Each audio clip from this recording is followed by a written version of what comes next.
ഇന്ന് ഞാൻ ഉണ്ടാക്കാൻ പോകുന്നത് നമുക്ക് എല്ലാവർക്കും ഭയങ്കര ഇഷ്ടമായിട്ടുള്ള ഒരു കാര്യം തന്നെയാണ്, അതായത് അച്ചപ്പം. അതും വളരെ ഈസി ആയിട്ടുള്ള ഒരു മെത്തേഡിലാണ് ഞാനിന്ന് ഉണ്ടാക്കാൻ പോകുന്നത്. കാരണം അച്ചപ്പമൊക്കെ ഉണ്ടാക്കുമ്പോൾ നമ്മൾ സാധാരണ അരിയൊക്കെ പൊടിച്ച് അത് പച്ച പൊടി വെച്ചിട്ടാണ് നമ്മൾ സാധാരണ ഉണ്ടാക്കാറുള്ളത്. ഇന്ന് അതൊന്നും വേണ്ട. നമ്മുടെ ഇടിയപ്പത്തിനൊക്കെ എടുക്കുന്ന വറുത്ത പൊടിയില്ലേ, അതായത് വാങ്ങിക്കുന്ന പൊടി, ആ വാങ്ങിക്കുന്ന പൊടി വെച്ചിട്ട് നല്ല ഒന്നന്തരമായിട്ട് നമുക്ക് അടിപൊളിയായിട്ട് അച്ചപ്പം ഉണ്ടാക്കിയെടുക്കാം. അപ്പോൾ ഇതുപോലുള്ള 2 കപ്പ് ഞാൻ വറുത്ത അരിപ്പൊടി എടുത്ത് വെച്ചിട്ടുണ്ട്. പിന്നെ നമുക്കിതിലേക്ക് 1 മുട്ട വേണം. പിന്നെ കുറച്ച് തേങ്ങാപ്പാൽ. ഇപ്പം ഞാൻ എടുത്തിരിക്കുന്നത് നമ്മുടെ മിൽക്ക് പൗഡർ കിട്ടത്തില്ലേ, കോക്കനട്ട് മിൽക്ക് പൗഡർ, അതാണ് ഞാനിപ്പം കലക്കി വെച്ചിരിക്കുന്നത്. ഇതിൻ്റെ ബാക്കിയായിട്ട് ഞാൻ പശുവും പാൽ തന്നെയാണ് ഒഴിക്കുന്നത്.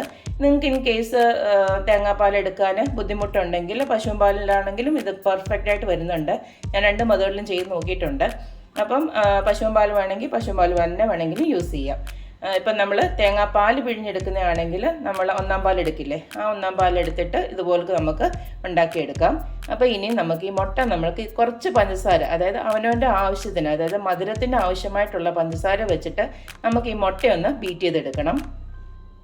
ഞാനിപ്പോൾ മിക്സിയുടെ ജാറിലോട്ട് നമ്മുടെ മുട്ടയൊന്ന് പൊട്ടിച്ചൊഴിക്കുകയാണ്.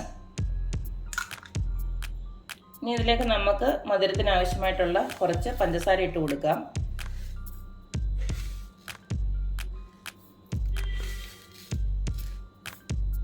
ഞാനിപ്പോൾ ഇത്ര ഇട്ട് കൊടുക്കുന്നുള്ളൂ. ഇനി ഇത് നന്നായിട്ട് നമ്മൾ കേക്കിനൊക്കെ ബീറ്റ് ചെയ്യുന്ന പോലെ തന്നെ ഇത് നന്നായിട്ടൊന്ന് ബീറ്റ് ചെയ്തെടുത്തിട്ട് വരാം. അപ്പം നമ്മുടെ മുട്ടയും പഞ്ചസാരയോട് ഞാൻ നന്നായിട്ട് ബീറ്റ് ചെയ്തെടുത്തിട്ടുണ്ട്. ഇത് നമുക്ക് ഇതിലേക്ക് ഒഴിക്കാം, നമ്മുടെ അരിപ്പൊടി എടുത്ത് വെച്ചതിനകത്തോട്ട്. ഇനി ഇതിലേക്ക് നമുക്ക് പൊടിയോളം ഒന്ന് ഉപ്പിട്ട് കൊടുക്കാം. അടുത്തത് നമുക്കിതിലേക്ക് കുറച്ച് കറുത്ത എള്ളിൻ്റെ ആവശ്യമുണ്ട്. അത് നല്ല കഴുകി എടുത്ത് ഉണക്കിയൊക്കെ വെച്ചിരിക്കുന്ന കറുത്തെള്ളാണ് ഇട്ട് കൊടുക്കേണ്ടത്. അത് ഞാൻ കുറച്ച് ഇതിലേക്ക് ഇട്ട് കൊടുക്കുന്നുണ്ട്. ഇനി നമ്മൾ എടുത്ത് വെച്ചിരിക്കുന്ന തേങ്ങാപ്പാൽ കുറേശ്ശെ അങ്ങോട്ട് ഒഴിച്ചു കൊടുത്ത് നമുക്കിതൊന്ന് മിക്സ് ചെയ്തെടുക്കണം.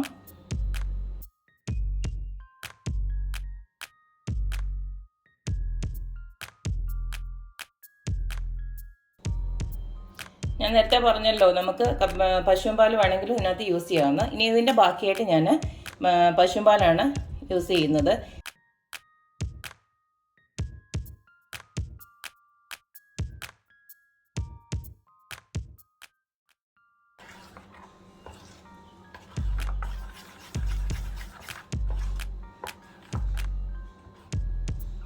അപ്പം നമ്മുടെ അച്ചപ്പത്തിൻ്റെ ബാറ്റർ ഇവിടെ റെഡി ആയിട്ടുണ്ട്. ഈ ഒരു കൺസിസ്റ്റൻസിയിൽ നമ്മുടെ ദോശമാവിനെ ആ ഒരു കൺസിസ്റ്റൻസി മതി. ഇഡ്ഡലി മാവിനെക്കാട്ടി കുറച്ചുകൂടെ ലൂസായിട്ടുള്ള ഒരു കൺസിസ്റ്റൻസി വേണം. ഇൻ കേസ് നമ്മൾ കുറച്ച് നേരം കഴിയുമ്പോൾ ഇത് കുറച്ച് കട്ടിയാവുകയാണെങ്കിലും നമുക്ക് പശുവും പാലോ അല്ലെങ്കിൽ നമ്മുടെ തേങ്ങാപ്പാലോ ഒഴിച്ചിട്ട് ഇത് ജസ്റ്റ് ഒന്നുകൂടെ ഡൈല്യൂട്ട് ചെയ്ത് എടുക്കേണ്ട ആവശ്യമുണ്ട്. കാരണം ആ ഒരു കൺസിസ്റ്റൻസി മതി. ഒത്തിരി അങ്ങ് തിക്കായുള്ള കൺസിസ്റ്റൻസി വേണ്ട. അപ്പോൾ കണ്ടല്ലോ, ഇങ്ങനെ കോരി ഒഴിക്കുമ്പോൾ ഇങ്ങനെയുള്ള ഒരു രീതിയിലുള്ള ബാറ്റർ മതി. ഇനി നമുക്ക് വേണ്ടത്, നമുക്ക് ഈ അച്ചപ്പത്തിൻ്റെ ഒരു അച്ച് വേണം. അത് നമ്മളെപ്പോഴും ശ്രദ്ധിക്കണം. എപ്പോഴും നല്ല എണ്ണയൊക്കെ തേച്ച് നല്ല മയമാക്കി വെച്ചിരിക്കുന്ന അച്ച് തന്നെ യൂസ് ചെയ്യണം. അല്ലെങ്കിൽ പിന്നെ ഇത് ഒട്ടി അങ്ങനെ ഇരിക്കും, ഇളകി വരത്തില്ല നമ്മൾ എണ്ണയ്ക്കകത്ത് മുക്കുമ്പോൾ. അപ്പോൾ അത് പ്രത്യേകം ശ്രദ്ധിക്കണം. അപ്പോൾ ഇൻ കേസ് നമ്മളൊരു ഓണം ഉണ്ടാക്കി കഴിഞ്ഞിട്ടാണെങ്കിലും പിന്നീട് എണ്ണയൊക്കെ തൂത്ത് നല്ല മയത്തിലാക്കി വെക്കണം. അപ്പോൾ ഇതുപോലുള്ളൊരു അച്ച് ഇതുപോലക്ക് വേണം നമുക്ക് അച്ചപ്പത്തിന് ഉണ്ടാക്കാനായിട്ട്. അപ്പം ഞാൻ ഇതുപോലെ ഒരു ചെറിയ ഉരുളി അങ്ങോട്ട് കത്തിച്ച് വെച്ചിട്ടുണ്ട് സ്റ്റൗവിൽ. ഇനി ഇതിലേക്ക് നമുക്ക് നമ്മുടെ ഇതുണ്ടല്ലോ അച്ച്, അതൊന്ന് മുക്കിയിടണം. അത് മുങ്ങുന്ന രീതിയിലുള്ള എണ്ണയാണ് ഒഴിച്ചു കൊടുക്കേണ്ടത്. ഞാനിപ്പോൾ യൂസ് ചെയ്തിരിക്കുന്നത് വെളിച്ചെണ്ണയാണ്. നിങ്ങൾക്ക് വേണമെങ്കിൽ സൺഫ്ലവർ ഓയിലും വേണമെങ്കിൽ യൂസ് ചെയ്യാം. എന്നാലും എൻ്റെ പേഴ്സണൽ അഭിപ്രായമാണെങ്കിൽ വെളിച്ചെണ്ണയിൽ ഉണ്ടാക്കിയെടുക്കുന്ന പലഹാരത്തിനാണ് ഒന്നുകൂടെ ടേസ്റ്റ് കൂടുതൽ. അപ്പം നിങ്ങളുടെ ഇഷ്ടം. ഒന്നെങ്കിൽ വെളിച്ചെണ്ണയോ അല്ലെങ്കിൽ സൺഫ്ലവർ ഓയിലോ നമുക്ക് ഉണ്ടാക്കിയെടുക്കാം. അപ്പം നമ്മുടെ അച്ച് നന്നായിട്ട് എണ്ണയ്ക്കകത്ത് കിടന്ന് ചൂടായിട്ടുണ്ട്. എല്ലാ തവണയും ഇതുപോലെ അച്ച് നല്ലതായിട്ട് ചൂടാക്കി എടുക്കണം. എന്നിട്ട് നമ്മുടെ നേരത്തെ റെഡിയാക്കി വെച്ചിരിക്കുന്ന മാവില്ലേ, അതിൻ്റെ ഇങ്ങനൊന്ന് മുക്കിയെടുക്കണം. നിറച്ച് മുക്കരുത്, ഒരു 3/4 ഭാഗത്തോളം മുക്കുക.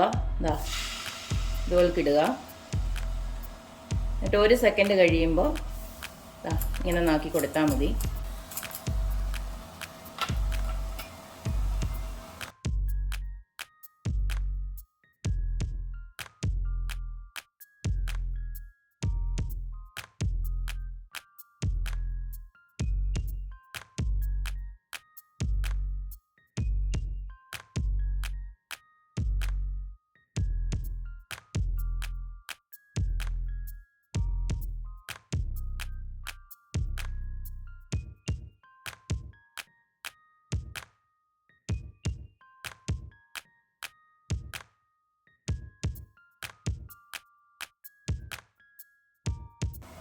അപ്പോൾ കണ്ടല്ലോ, നല്ല ക്രിസ്പി ആയിട്ടുള്ള ഒരു അച്ചപ്പമാണ്.